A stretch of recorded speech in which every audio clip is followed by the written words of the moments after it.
Би бас өөрөө бас өвсөр насны хөтөлбөрүүдийг юу ч зөвлөж хэлэх юм аа.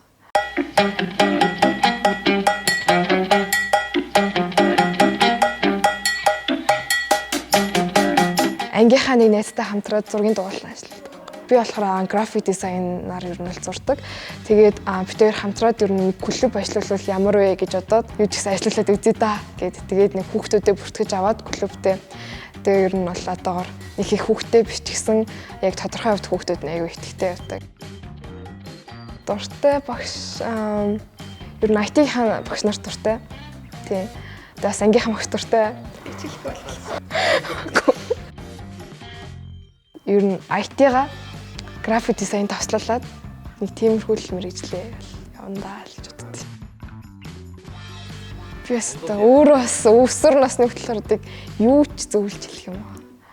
Өөрч доотлын ангийн хүүхдүүдтэй хичээлээ сайн эгээрэй л гэж хэлээ. 12-т ороод яг уйлмаар болт юм билээ. Тэг хичээлээ сайн эгээрэй.